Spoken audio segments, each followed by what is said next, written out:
بسم اللہ الرحمن الرحیم۔ معزز سامعین و ناظرین، السلام علیکم ورحمۃ اللہ وبرکاتہ۔ ایک خیر کی بات جو آپ سے شیئر کرنا چاہتا ہوں وہ لے کر حاضر خدمت ہوں۔ آپ جانتے ہیں اور دیکھ رہے ہیں کہ ان دنوں ہمارے ملک عزیز پاکستان میں سیاسی رسہ کشی شروع ہے اور سیاسی درجہ حرارت عروج پر ہے، اور سیاست میں اقدار کا گلا گھونٹا جا رہا ہے، ویلیوز دم توڑ رہی ہیں، اور لوگ جو پہلے دین کا، ادب کا اور اخلاقیات کا لحاظ کرتے تھے، اب ہارس ٹریڈنگ میں اور لوگوں کو بیچنے خریدنے میں اور ایک دوسرے کو نیچا دکھانے کے عمل میں بات یہاں تک پہنچ گئی ہے کہ اخلاقیات کا دامن چھوڑ کر لوگوں نے فحاشی اور عریانی کو فروغ دینا شروع کر دیا ہے، اور اب تو مختلف سیاسی پارٹیاں ایک دوسرے کے لیڈر کے خلاف آڈیوز اور مبینہ ویڈیوز لے کے آ رہی ہیں، اور اس میں کردار کشی کا ایک سلسلہ جاری ہے، اور کریکٹر اسیسینیشن کا یہ سلسلہ رکنے اور تھمنے کا نام نہیں لے رہا۔ میں یہاں کسی کی وکالت کرنے کے لیے آپ سے مخاطب نہیں ہوں۔ جو بھی غلط کام کرے، جو بھی گناہ کرے، تو اسے اس کے کیے کی سزا جو ہے، یہ ایک مکافات عمل کا سلسلہ اللہ تعالیٰ نے بنایا ہے، وہ اس دنیا میں بھی مل جاتی ہے اور آخرت میں بھی جزا و سزا کا نظام موجود ہے۔ ہم کسی کی وکالت کیے بغیر صرف آج میں یہ عرض کرنا چاہتا ہوں کہ گناہ کرنا بھی برا عمل ہے، اور اللہ رب العزت نے اس سے منع فرمایا ہے، اور اس سے انسان کی شخصیت بھی مجروح ہوتی ہے اور اس کے کردار بھی اس کا داغدار ہوتا ہے۔ لیکن اس کے ساتھ ساتھ گناہ کرنے کے بعد اس کا اشتہار لگانا، یا کسی کے گناہ کو معاشرے میں اچھالنا، یا اس کی ایسی مہم چلانا کہ اس کو معاشرے میں پھیلایا جائے، قرآن حکیم نے، اسلام نے اور پیغمبر اسلام صلی اللہ علیہ وآلہ وسلم نے اس سے بھی منع فرمایا۔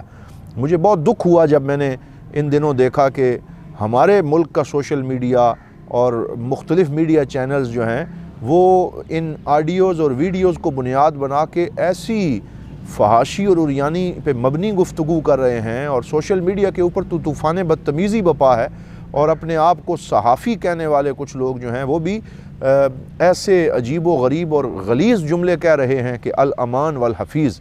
ہمارا سوشل فائبر متاثر ہو رہا ہے، اور ہماری معاشرتی زندگی جو ہے وہ اس سے بہت زیادہ داؤ پہ لگ رہی ہے، اور وہ موضوعات جن کو چھیڑنا یہ اخلاقیات باختگی کی علامت ہوتا تھا، اب سرے عام وہ باتیں جو ہیں وہ شیئر کی جا رہی ہیں، اور ان کو آگے پھیلانے میں لوگ جو ہے وہ اس میں بڑا اپنے آپ کو جو ہے وہ ایج دے رہے ہیں کہ ہم بہت بڑا کام اور بہت بڑی خدمت کر رہے ہیں۔ تو میں صرف آج آپ کو یہ عزیز حدیث پاک حضور صلی اللہ علیہ وسلم کی یاد کروانا چاہتا ہوں کہ میرے پاک نبی صلی اللہ علیہ وسلم نے ارشاد فرمایا، حضرت ابو ہریرہ رضی اللہ تعالیٰ عنہ اس کے راوی ہیں، کہ سمعت رسول اللہ صلی اللہ علیہ وسلم یقول، میں نے حضور صلی اللہ علیہ وسلم کو یہ فرماتے ہوئے سنا، کل امتی معافن الا المجاہرین، کہ میری ساری امت کو معافی مل جائے گی، اور اللہ تعالیٰ ان کے اوپر اپنا دست کرم پھیرے گا اور ان کے اوپر اپنے عفو و کرم کی چادر ڈال دے گا، الا المجاہرین، لیکن مجاہرین کو معافی نہیں ملے گی۔ پوچھا گیا یا رسول اللہ یہ مجاہرین کون ہیں؟ تو آپ صلی اللہ علیہ وسلم نے فرمایا، ان من المجاہرۃ ان یعمل الرجل باللیل عملا، کہ مجاہرت یہ ہے کہ کوئی انسان رات کے وقت کوئی گناہ کرے، اور پھر صبح کے وقت جب کہ اللہ نے اس کے اس گناہ پہ پردہ ڈال دیا تاکہ اسے توبہ کا موقع دیا جائے، وہ خود لوگوں سے کہے عملت البارحۃ قضا و قضا، کہ میں نے بڑے فخر سے لوگوں کو بتایا کہ میں نے تو فلاں فلاں گناہ کیا ہے، وقد بات یسترہ ربہ، اللہ نے تو اس کا پردہ رکھا، ویصبح یکشف ستر اللہ عنہ، اور وہ صبح اٹھ کے خود اس پردے کو زائل کرے اور لوگوں کو یہ باتیں بتائے جو معاشرے میں نہیں ہونی چاہیے۔ اس سے بھی منع فرمایا کہ کوئی آدمی خود اپنے گناہ کے بارے میں لوگوں کو فخریہ انداز میں بتائے کہ میں تو یہ کام بھی کر سکتا ہوں، یہ بھی کر سکتا ہوں۔ اسی طرح قرآن حکیم نے واضح طور پہ فرمایا کہ کسی اور کے گناہ کو معاشرے کے اندر پبلسائز کرنا اور پبلکلی اس کو بیان کرنا اور اس کے اشتہار چلانا اور سوشل میڈیا کے اوپر اس کو اس طرح فروغ دینا، تو فرمایا ان الذین یحبون ان تشیع الفاحشۃ فی الذین آمنوا، کہ وہ لوگ جو یہ پسند کرتے ہیں کہ معاشرے کے اندر فحاشی اور عریانی پھیلے اور فحاشی اور عریانی کو فروغ ملے، لہم عذاب علیم فی الدنیا والآخرہ، ان کے لیے آخرت میں اور دنیا میں دردناک عذاب ہے۔ واللہ یعلم وانتم لا تعلمون، بے شک اللہ رب العزت جانتا ہے اور تم نہیں جانتے، تم علم نہیں رکھتے کہ کتنا بڑا وبال اس کے ساتھ تمہارے اوپر مسلط ہوتا ہے۔ تو وہ صحافی ہوش کے ناخن لیں، وہ لوگ ہوش کے ناخن لیں کہ جو سوشل میڈیا کے اوپر اور مختلف جو صفحات ہیں اور مختلف جو پیجز ہیں، چاہے ٹویٹر ہے یا فیس بک ہے یا کوئی بھی ہے، تو اس کے اوپر جو اس طرح کی ویڈیوز بناتے ہیں، جو ایسا مٹیریل لوگوں کے سامنے پیش کرتے ہیں اور اس سے وہ لائکس حاصل کرتے ہیں اور اس سے وہ جو ہے وہ اپنے سبسکرائبرز کو بڑھانے کی کوشش کرتے ہیں، اس ذریعے سے کمائی کرتے ہیں، ان سب کے اوپر دنیا اور آخرت کا عذاب مسلط ہوگا۔ ایسی چیزوں سے بچ جائیں اور اس کو ایسے ذریعے کو کبھی بھی جلب زر کے لیے اور پیسے کمانے کے لیے استعمال نہ کریں، ورنہ آپ بالکل ذلیل و رسوا ہو جائیں گے اور کوئی آپ کا پرسان حال نہیں ہوگا۔ 4 پیسے تو ملیں گے لیکن اس سے بڑھ کے ذلت اور رسوائی ایسے لوگوں کا مقدر بنے گی کہ جو اب آپ دیکھیں کہ ہمارا جو اخلاقی لیول ہے وہ کتنا گر چکا ہے کہ آج اگر پاکستان میں یا پوری دنیا میں آپ نے شہرت حاصل کرنی ہے تو وہ علم کے نام پہ نہیں ملے گی، وہ آپ کو کوئی عقل اور شعور والی سنجیدہ بات کرنے سے اتنی شہرت نہیں ملے گی جتنی شہرت آپ کو کوئی اخلاق سے گری ہوئی حرکت کرنے پہ ملے گی۔ اب لاہور میں ایک بندہ جس کو پوری دنیا نے ہیرو بنا کے رکھ دیا کہ وہ اپنے آپ کو پتہ نہیں اختر لاوا کے کیا کہہ رہا ہے، اب کیا حرکت وہ کر رہا ہے، کیا اس حرکت سے مطلب ایک بہت بڑا وہ ہیرو بن گیا، کیا خدمت اس نے سر انجام دی ہے ملک و قوم کی کہ اس کو پوری دنیا آنکھوں پہ بٹھا رہی ہے اور اس کو ایک جو ہے وہ مزے لے لے کے اس کی ویڈیوز کو شیئر۔ یہ ایک مثال ہے،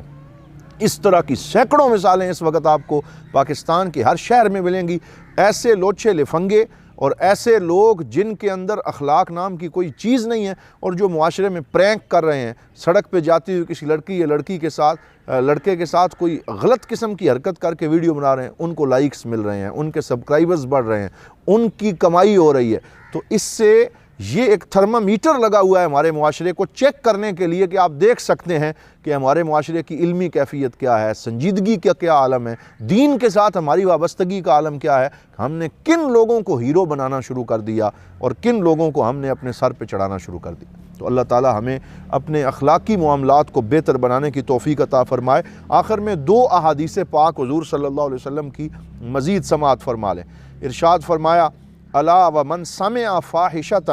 فافشاها فهو كالذی اتاها، خبردار جس نے کوئی فحاشی اور عریانی والے گناہ کی بات سنی اور پھر اس کو پھیلایا، اس کو معاشرے میں آگے شیئر کیا، فهو كالذی اتاها، تو فرمایا اس کو بھی اتنے ہی عذاب اور سزا دی جائے گی جتنی گناہ کرنے والے کو دی جائے گی۔ اب اس سے آپ خود اندازہ لگائیں کہ جو لوگ ایسی باتوں کو شیئر کر رہے ہیں اور آگے پھیلا رہے ہیں وہ کتنے بڑے وبال کے اپنے لیے وہ جو ہے وہ اس کو لے رہے ہیں۔ اسی طرح ایک حدیث پاک میں حضور صلی اللہ علیہ وسلم نے ارشاد فرمایا، من اذاع فاحشۃ کان کمبتدئھا، کہ جس نے کسی فحاشی والی بات کو پھیلایا تو وہ فحاشی اور گناہ کرنے والے کی طرح ہے۔ ومن عیر مؤمنا بشیء، یہ انتہائی اہم الفاظ ہیں، کاش ہم ان کو سمجھ کر اپنے چہرہ باطن کو سنوار لیں اور ہم اپنے معاملات کی اصلاح کر لیں۔ حضور صلی اللہ علیہ وآلہ وسلم نے فرمایا، ومن عیر مؤمنا بشیء، کہ جس نے کسی دوسرے مومن بھائی کو کسی گناہ کی آر دلائی کہ تو نے یہ گناہ کیا ہے اور لوگوں کے سامنے اسے آر دلائی، لم یمت حتی یرکبہ، اسے اس وقت تک موت نہیں آئے گی جب تک کہ وہ خود بھی ایسے گناہ میں مبتلا نہ ہو جائے، کیونکہ اللہ رب العزت کو یہ بات بالکل پسند نہیں ہے کہ کسی پہ تہمت لگائی جائے اور کسی کے گناہ کو اچھالا جائے۔ یہاں ان لوگوں کے لیے بھی سیکھنے کی بہت بڑی سبق ہے، بہت بڑا درس ہے، جو کل دوسروں کی ویڈیوز آنے کے اوپر سیاسی جلسوں میں کھڑے ہو کے کہتے تھے کہ اب فلاں صاحبہ کی ایک اور ویڈیو آ رہی ہے، اب ایک اور آڈیو آ رہی، اور اب آج خود ان کے ساتھ بھی وہی کچھ ہو رہا ہے۔ تو یہ مکافات عمل ہے، کل اگر وہ ان باتوں پہ خوش نہ ہوتے تو آج ان کے ساتھ بھی ایسا نہ ہوتا۔ تو یہ ایک طرح کا مکافات عمل بھی ہے، لیکن علماء کی ذمہ داری یہ ہے، اسکالرز کی ذمہ داری یہ ہے۔ میں اپنے علماء بھائیوں سے، اسکالرز سے اور جمعہ کے خطبہ دینے والوں سے اور دین کی بات کرنے والوں سے یہ کہوں گا کہ اب باقی موضوعات کو چھوڑ کر خدا را